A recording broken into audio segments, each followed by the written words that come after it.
vous a surnommé Action Jackson.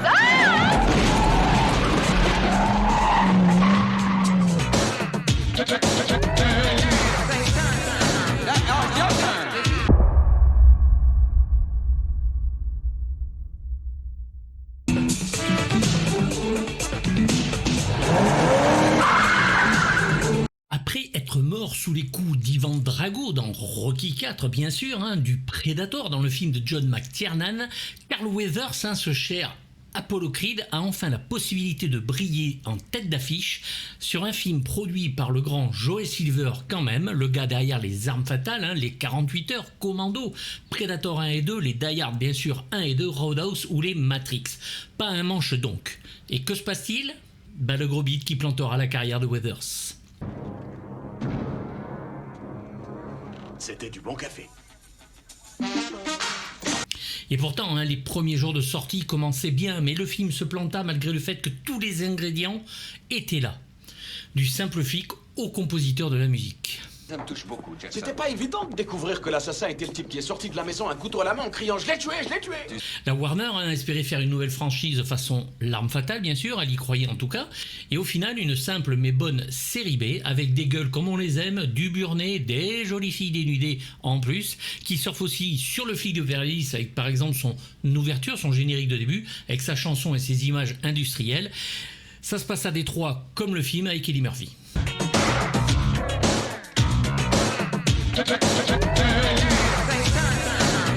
De plus, le marketing fait un truc complètement con. Ils mettent le héros Evanity, sa conquête, en James Bond sur l'affiche, alors qu'il n'est habillé comme ça que 2 fois lors d'une courte scène au début et en fin de film.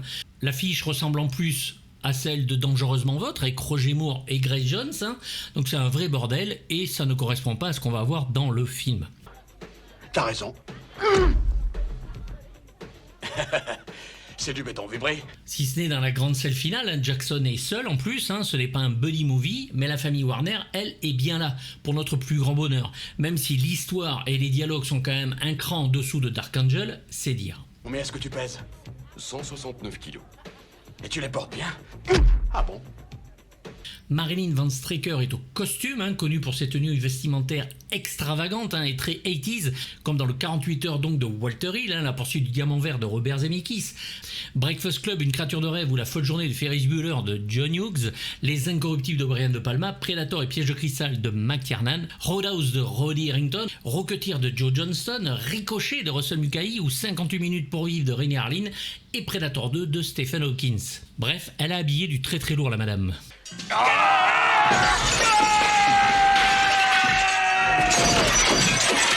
À la photo, nous avons Matthew F. Leonetti, connu pour l'image de Poltergeist de Tobe Hooper et de Steven Spielberg, Commando de Mark Lester, Extrême Préjudice, Double Détente ou 48 heures de plus pour Walter Hill, Échec et mort de Bruce Malmuth ou Dead Again de Kenneth Branagh, Strange Days de Catherine Bigelow, lui aussi loin d'être un manche. Je dirais que c'est un requin, une ordure sans scrupules, en un mot un sale con. Oui, je dois avouer que ça résume parfaitement le bonhomme. Au scénario aussi, scénario il y a, nous avons Robert Renaud, connu pour pas grand chose en fait. Un épisode du Voyageur, un des contes de la crypte et quand même Demolition Man. Bon, juste pour l'histoire, le scénar et les dialogues étant de Daniel Waters, le gars derrière Fatal Games, Fort Fairlane, Hudson Hawk ou Batman le défi. Donc l'originalité n'est pas du côté de Renaud. Son fils est un psychopathe. Si j'avais une famille comme ça, il y a longtemps que je me serais fait stériliser. Vous avez tort d'en faire à ce point une affaire personnelle. Le montage est de Mark Elfrich, déjà responsable de celui de Dark Angel de Baxley, comme Bruno Van Zelbroek aussi, et ses explosions massives.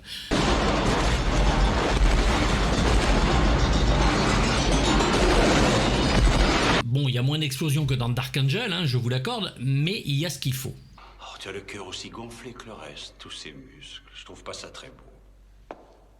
Et à la musique, nous avons le regretté Michael Kamen, qui nous donne le minimum dans ce qu'il sait faire. Une musique d'ambiance sympathique, en collaboration avec Herbie Hancock pour les scènes un peu plus funk.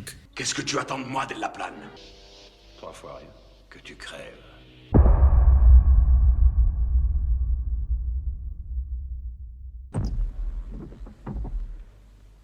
T'as entendu? Je me souviens d'un temps que les moins de 20 ans ne peuvent pas connaître, ah, bien sûr. La VHS d'époque, louée à mon vidéoclub avec une hi-fi stéréo absolument démentielle, ma télévision posée devant un mur avec les grosses enceintes de chaque côté. Et là, on entend le groupe d'assaut dans la scène du début et leur passe sur les murs. Quoi, t'as quelque chose contre la violence? T'as rendez-vous avec le Père Noël? J'ai cru que quelqu'un voulait rentrer chez moi, j'ai ouvert la fenêtre 2 fois.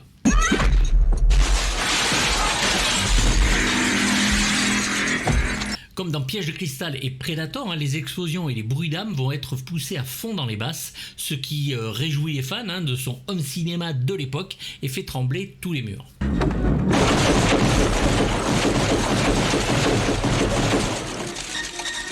Le film se regarde vraiment toujours très bien, malgré des dialogues à la limite du décérébré, mais qui restent quand même super fun, avec des gueules de ciné et de l'action comme on les aime. Certaines punchlines sont limites, mais vous savez qu'ici, on aime ça. Un barbecue, hein? Comment tu les veux, tes côtelettes saignantes ou juste à point?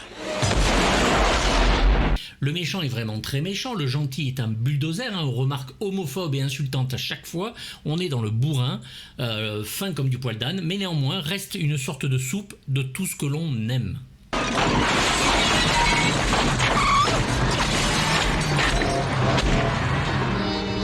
Mélange des genres absolus, Action Jackson nous propose donc un personnage d'action bodybuildé, mais qui la joue à la cool, façon Axel Follet, il faut le dire, vivant dans la même ville que le flic de Beverly Hills.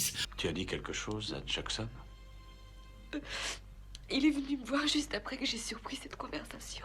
En face de lui, le méchant capitaliste marié à une très jolie jeune femme qu'il trompe avec une chanteuse de funk droguée pour mieux la posséder. Ne te pose jamais ce genre de questions.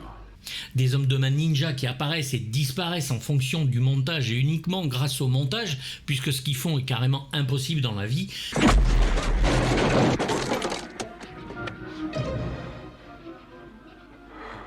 Des explosions dans un couloir d'usine, dont fumée et dégâts disparaissent en un seul plan. Bref, que du tout bon. Les combats sont torchés, Jackson n'ayant pas d'armes pendant une bonne partie du long métrage. Il fera comme Matrix en commando, beaucoup de choses à la main, jusqu'à provoquer un tueur arme en main qui n'a aucune chance. Tu veux me flinguer, hein? Je suis même pas armé! Arrête tes conneries, y'en a marre! Mais il décide de lui foncer dessus en voiture juste parce que Jackson le provoque. Viens m'attraper, viens! Tire pas! Montre que t'as des couilles! Viens me chercher si t'es un mec!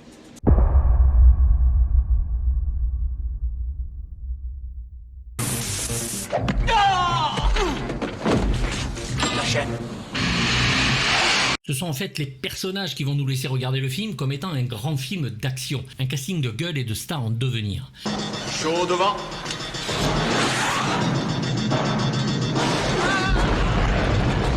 Carl Weathers était un vrai challenger pour le jeune Rocky Balboa dans le premier Rocky.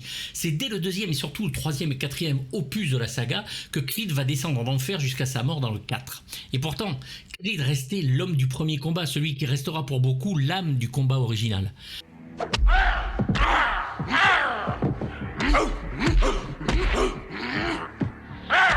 Il aurait pu être le nouveau Jim Brown ou Richard Roundtree, ces stars de la blaxploitation des années 70, mais malheureusement, l'herbe lui sera vite coupée sous les pieds avec le bide de cet Action Jackson auquel beaucoup d'entre nous vouent un culte particulier.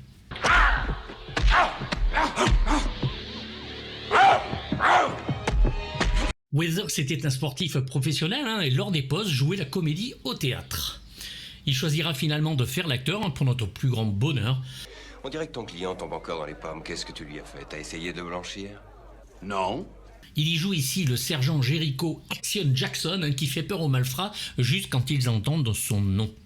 Doublé par sa voix, celle de Med Hondo, doubleur d'une qualité rare qui s'adapte comme Richard Darbois aux comédiens dont il fait la voix. Eddie Murphy, Morgan Freeman, Isaac Hayes par exemple dans New York 97, Danny Glover bien sûr dans Predator 2, Bishop dans Alien le Retour et j'en passe.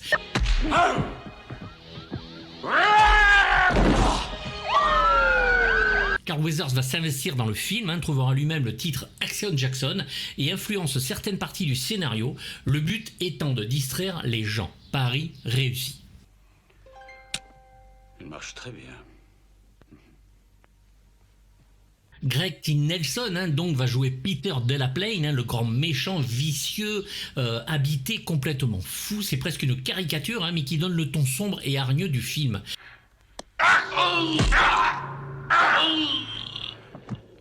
Cours terminé. Nelson est surtout connu pour être le papa dans Poltergeist 1 et 2, Osterman Weekend, le dernier film de Sam Peckinpah, le téléfilm Créature d'après Peter Benchley, qui était de bonne facture, ou la voix en version originale de Monsieur Indestructible dans le film de Brad Bird. Ça m'a fait très plaisir de vous revoir, le lieutenant.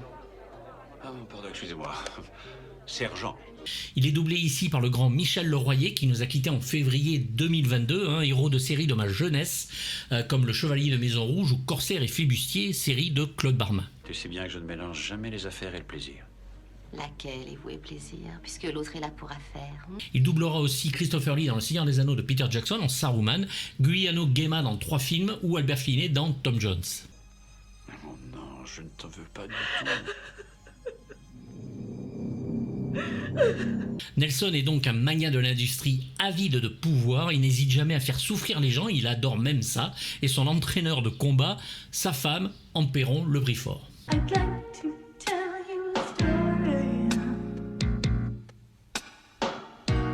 Vanity donc va jouer Sydney H. Elle fut connue comme égérie du chanteur Prince avec le groupe Vanity Six, dont le titre principal reste Nasty Girl, comme on l'entend dans la boîte de nuit dans le flic de Beverly Hills 1.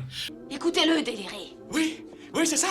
Oui, c'est l'Esprit Saint qui m'envoie pour te remettre sur le droit chemin, mon frère, oui. Le titre fut disque d'or, elle deviendra vite accro à la drogue, fera une overdose dont elle sortira indemne et mourra 2 mois avant Prince, les deux à 57 ans, le 15 février 2016 pour elle. Elle n'hésite pas à se dénuder dans le film, on la retrouvera dans Paiement-Cash de John Frankenheimer aux côtés de Roy Scheider, quelques films assez obscurs et séries télé diverses. Son doublage est réalisé par la grande Mike Dara dont on parle souvent sur cette chaîne.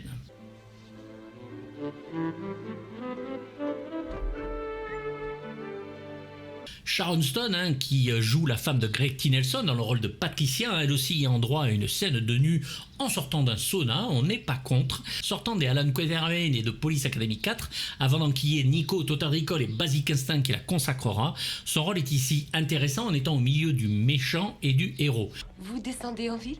Oui, si ça vous arrange. Ça m'arrange, en effet. Elle y risque sa vie. Elle est doublée par Martine Trensky, qui travaillera sur les voix de Sarah Jessica Parker, Diane Lane, Meg Ryan ou Julia Nixon dans Rambo 2. Je te garantis que c'était un véritable bésodrome à la maison hier soir. Arrête tes conneries, Cornblow. Thomas F. Wilson, et oui, le Biff Tannen des Retours vers le futur, joue ici un flic en patrouille, l'officier Cornblow. Il est doublé par Lionel Henry, voix entre autres de Billy Crystal. Au cours de mes longues années de service, je dois avouer que je n'ai jamais rencontré de policier plus consciencieux que vous. Bill Duke, qui joue aussi dans Predator avec Weathers, ils meurent presque ensemble, est ici le capitaine Armbruster. Capitaine classique du polar burné, souvent en colère, il est contre les méthodes de Jackson et ne participe jamais à l'action. Son doubleur est ici Greg Germain, qui est connu par le roi de la baffe Will Smith, il fait sa voix. Bill Duke a joué dans Starsky Hutch, Commando, Predator, 260 chronos, Comme un oiseau sur la branche ou Menace to Society. Comment t'y entrer? La porte est ouverte. Nous avons aussi la joie de voir Robert Davi, qui enchaîne les gros films de 1985 à 1990, où il jouera dans les Goonies de Richard Donner en fils Fratelli, Piège de cristal en agent du FBI Johnson sans rapport avec l'autre, Permis de tuer où il est le grand méchant Sanchez, Maniacop 2 ou Predator 2. Les murs,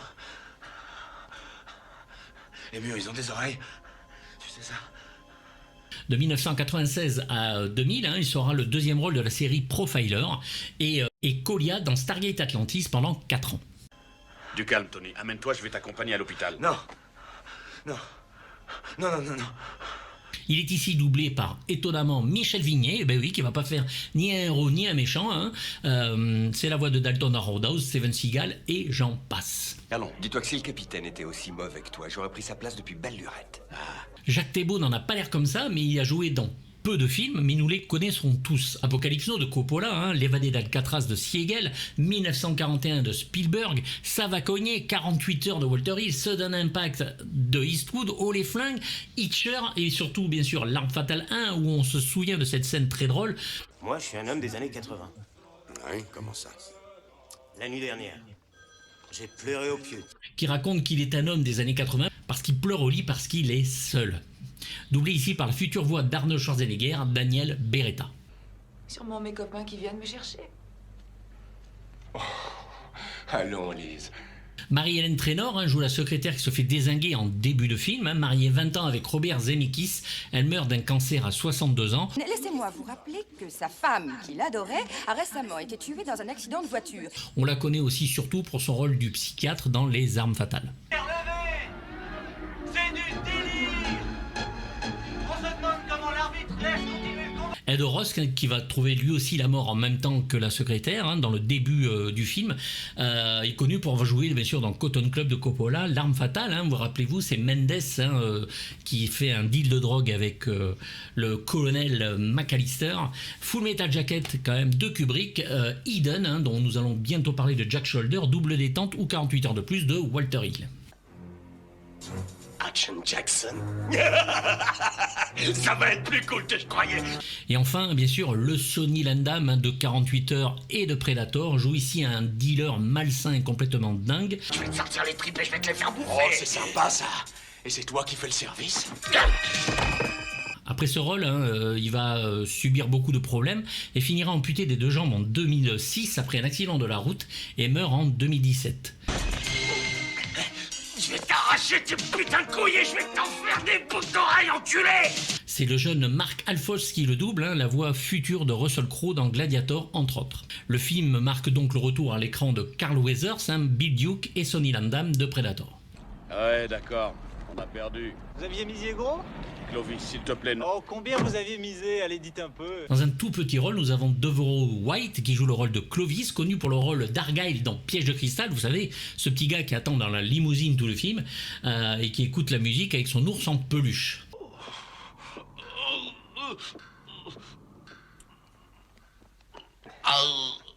Nous avons aussi Al Leong qui joue l'homme de main qui aime les barres chocolatées dans le même film Piège de cristal et qui sera remarqué dans Jack Burton. Contre-remboursement. Action Jackson est donc la série B attendue par les spectateurs, mais pas le film que la Warner prévoit. Il aura le succès qu'il mérite en vidéoclub malheureusement, mais fermera la porte au succès pour Carl Weathers. C'est bien dommage, il avait le physique, quand il court il envoie du lourd, et le talent d'acteur qu'il fallait.